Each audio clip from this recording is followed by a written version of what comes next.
So I give tremendous credit to your generals and your soldiers and yourself in the sense that it's been very hard fighting, very tough fighting. They're great fighters. And you have to be very proud of them from that standpoint. But now we want to get it over with.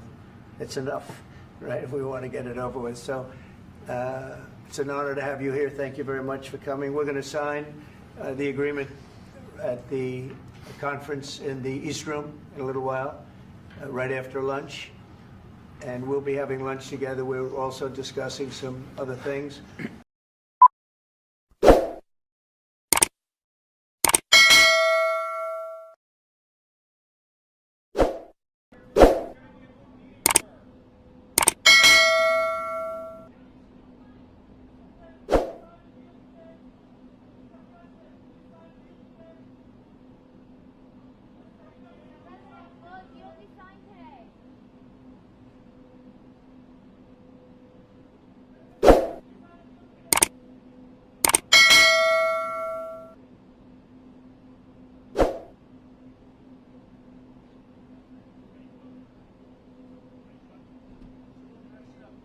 President Trump, what's your message to Vladimir Putin, sir? President Trump, you have a message for Vladimir Putin as you meet with President Zelenskyy today.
thank you very much. It's an honor to have President Zelenskyy of Ukraine, and we've been working very hard, very close. So we've actually known each other for a long time. We've been dealing with each other for a long time, and very well.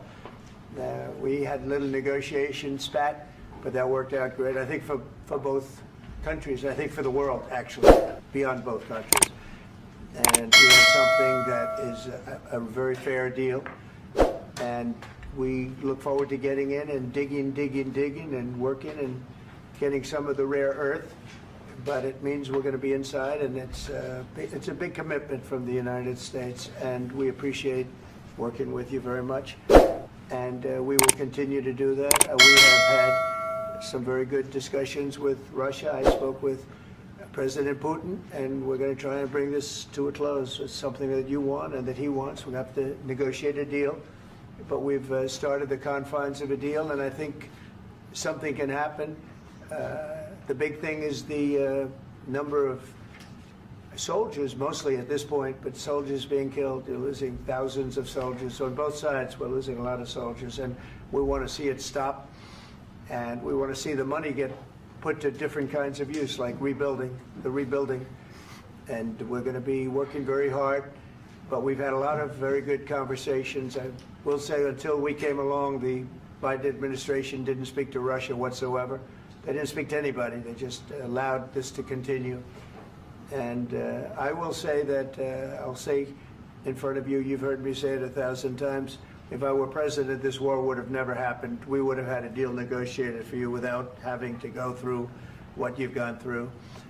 But your soldiers have been unbelievably brave. We've given them great equipment, but somebody has to use the equipment. They've been unbelievably brave, and we give them great credit. This was supposed to be over very quickly, and here we are 3 years later. So I give tremendous credit to your generals and your soldiers and yourself, in the sense that it's been very hard fighting, very tough fighting. They're great fighters. And you have to be very proud of them from that standpoint. But now we want to get it over with. It's enough, right? We want to get it over with. So it's an honor to have you here. Thank you very much for coming. We're going to sign the agreement at the conference in the East Room in a little while, right after lunch. And we'll be having lunch together. We're also discussing some other things.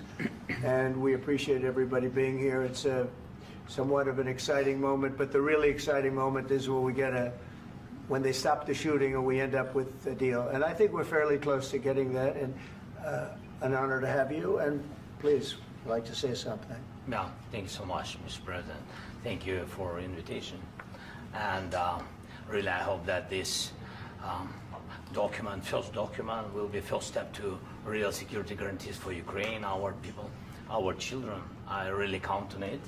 And of course, we count that America will not stop support. Really, for us, it's very important to support and to continue it. I want to discuss it with details further during our conversation, and of course, the infrastructure or security guarantees.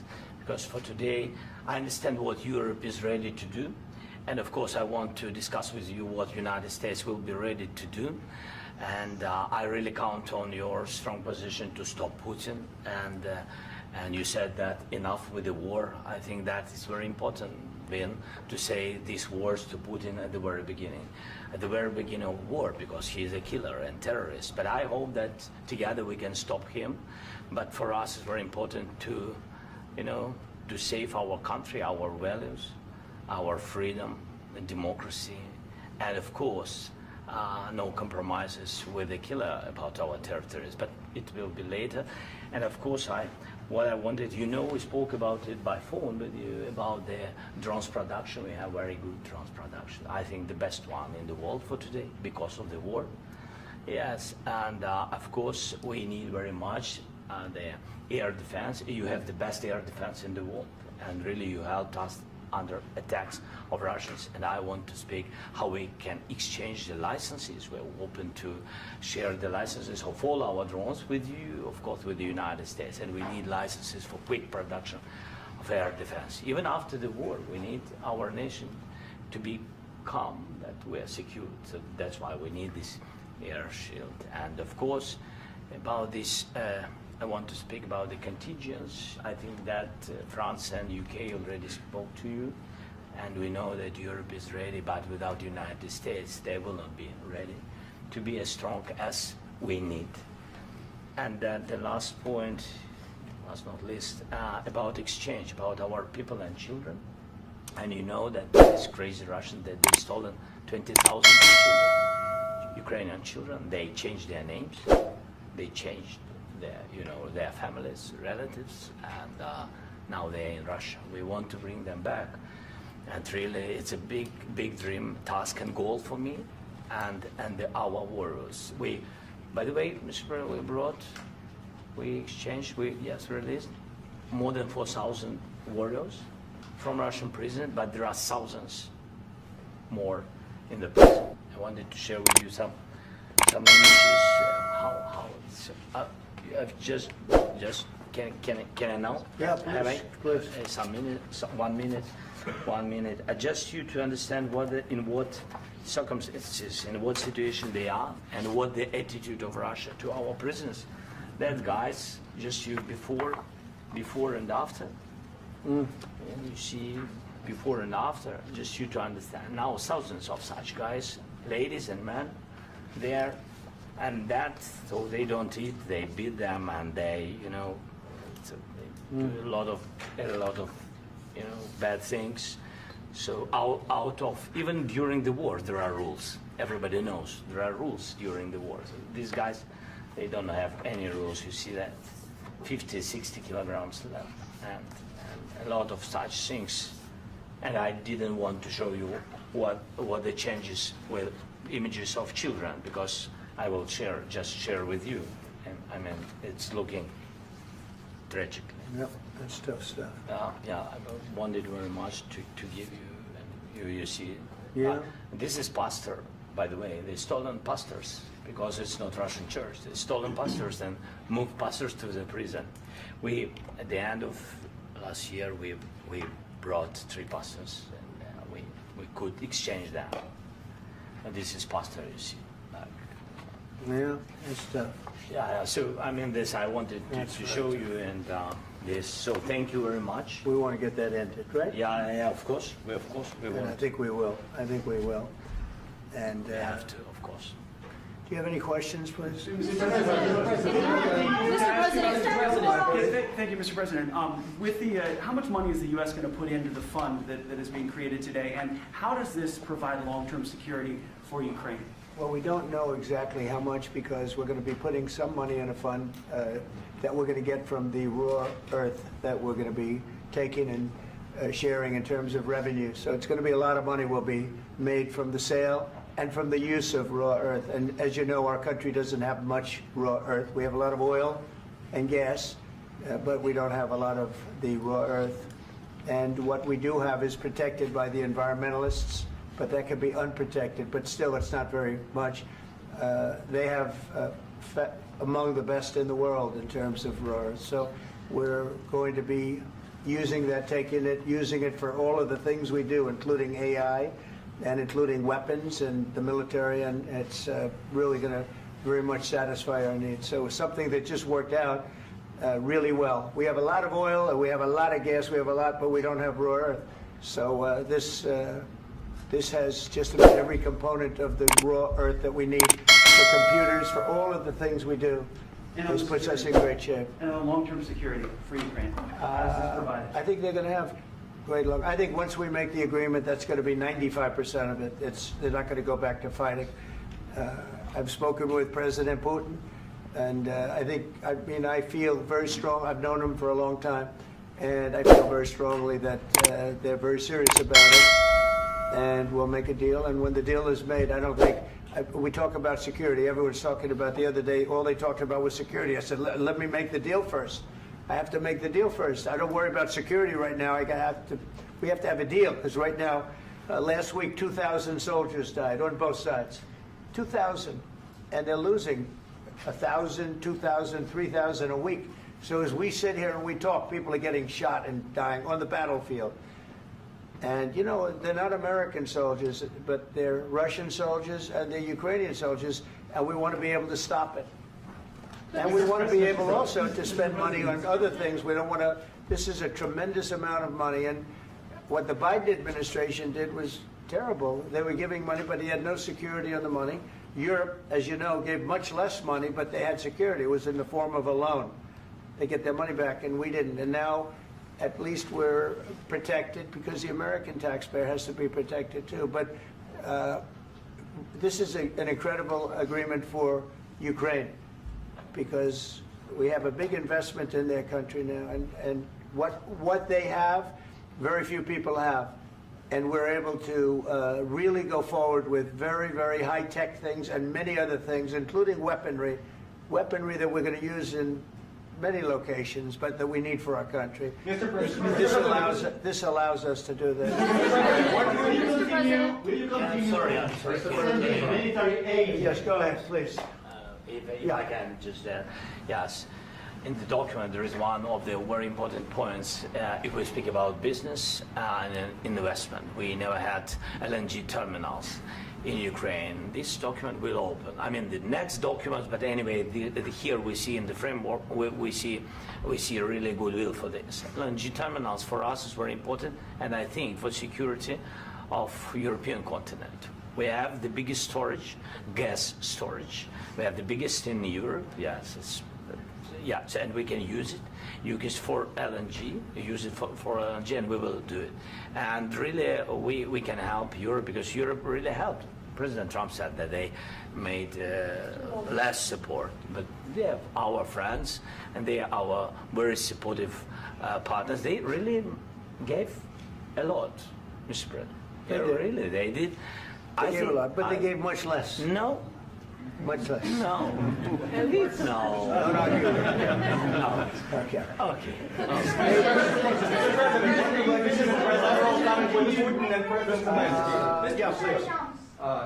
Mr. President Trump, you have repeatedly called the deal with Ukraine as a historical one. And as a President of the United States, you make historical decisions in other issues which affect America and other world. So what place in the world history do you want to take? And do you associate yourself with any famous historical figures? Yeah, I'd say George Washington, Abraham Lincoln. I would say I'm far superior to George Washington and Abraham Lincoln. Now, you know I'm only kidding, right? Because when I say that, the fake news is going to go wild. They're going to say he considers himself to be better than Washington. But you never know. You never know. I don't compare myself to anybody. I'm here to do a job. We've had a great 35 days or whatever it might be, a month, a little more than a month. We've accomplished tremendous amounts. Not only this would be a very great achievement if we could get the war stopped and get them back to normalization. I think that's going to happen. We've had very good talks on both sides, as you know. But I think we've done a very good job, just generally. If you look at all of the things we've done in 30 days, they're saying there's never been a opening for a president. The first month, there's never been a first month like we've had. And this is one of the very important things. This, to me, is one of the most important things because we have tremendous death taking place as we speak, and I don't want to have that. You know, think of the parents, whether they're in Russia or Ukraine, think of the parents of all these people being killed needlessly. They came to our territory. Should have never started. This would have, if I were president, this would have never started. Mr. President, where has our invasion? Mr. President, will you continue sending military aid to Ukraine after the U.S. signs this agreement with Ukraine? Yeah, we're The going to be question continuing. to President Zelenskyy: do you feel like the U.S. is on your side? That the President Trump is on your side at this moment? Right. What do you think? He wants to know, do you think that, sort of a stupid question. I guess we wouldn't be here if I wasn't. I think that the United States on our side from the very beginning of occupation, and I think that President Trump on our side, and of course, I'm sure that the United States President will not stop support. This is crucial for us. It's important for us. Yes. And Putin, the president speaks about the people and the soldiers which are dying, but they came to our territory, they came to our land. They began this war, and they have to stop. And I think this is the question, with really the most important question. Can President Trump, I hope yes, with some other allies, to stop Putin, withdraw these enemies, our enemy, withdraw these troops from our land? And I think that you asked about the history, I think that if President, or when, he will stop Putin, if President Trump will bring peace to our country, I think he will be on this wall. We've had very, very good talks. What about military aid to Ukraine? President Zelenskyy just said that there would be no compromises with Vladimir Putin. I just wanted to ask both of you, firstly, are there compromises that you think that President Zelenskyy is going to have to make? And President Zelenskyy, is there anything that you might be thinking that you may be able to offer or bring to the table, for example, elections? Thank you. I think you're going to have to always make compromises. You can't do any deals without compromises. So certainly he's going to have to make some compromises, but hopefully they won't be as big as some people think you're going to have to make. That's all. That's all we can do. I'm here as an arbitrator, as a mediator to a certain extent between two parties that have been very hostile, to put it mildly. They've been very hostile. There's been a vicious war. There's been a vicious war. You know, it's a very level battlefield, and those bullets go out, and as I've said many times, we were talking about it with Pete, many times the only thing stopping those bullets is a human body. And in the case we're talking about, generally young human bodies are stopping a lot of bullets. It's dead level. That's why it's great farmland. It's great land. It's great farmland, but there's very little protection against the bullets that are being, and other things that are being shot. So all I can do is see if I can get everybody at the table and get an agreement. And I think we're going to end up with an agreement. Otherwise, I wouldn't probably be even here today.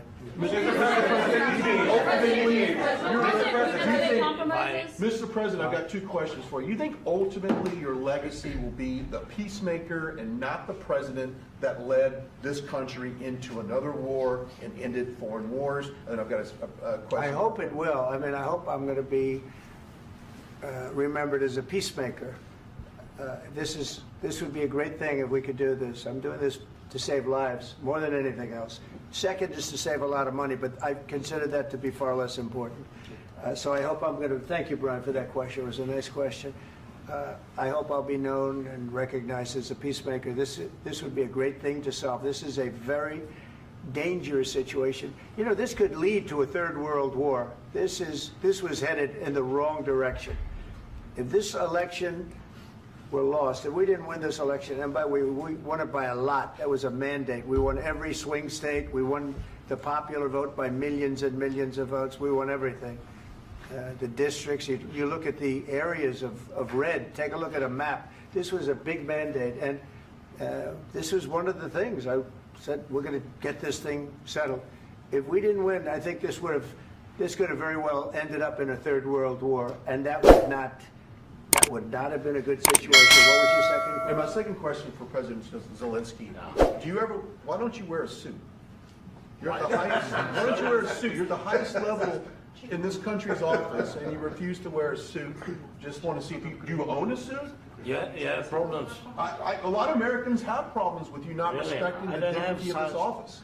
I will wear a costume after this war is finished. Okay. Yes, maybe. Well, Maybe something like this. Something like yours, sir. yes. That'd be great. Maybe something better. I don't know. We will see. Maybe something cheaper than. Yeah. Thank you. Thank you. President Trump. Thank you, President Trump. You said yesterday that you have. Are you going to send more arms to Ukraine in case there's no peace? Yeah, we're going to have arms to Ukraine, yeah, sure. Hopefully I won't have to send very much, because hopefully we're going to have it finished. We're looking forward to finishing this quickly. We're not looking forward to sending a lot of arms. We're looking forward to getting the war finished so we can do other things. But we very much appreciate the agreement, because we needed what they had, and we're treating, you know, our country is now treated fairly. Biden didn't do that. He didn't know what the hell he was doing. This should have never happened. This should have never started.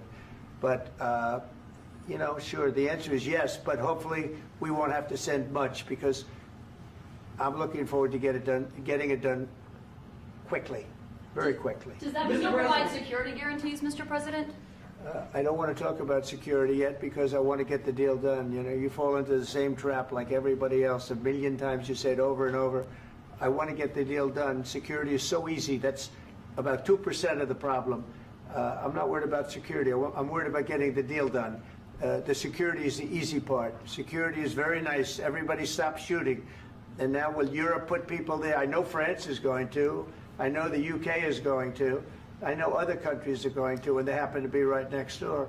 We haven't committed, but we could conceivably. You know, we have security in a different form. We'll have workers there digging, taking the raw earth so that we can create a lot of great product in this country.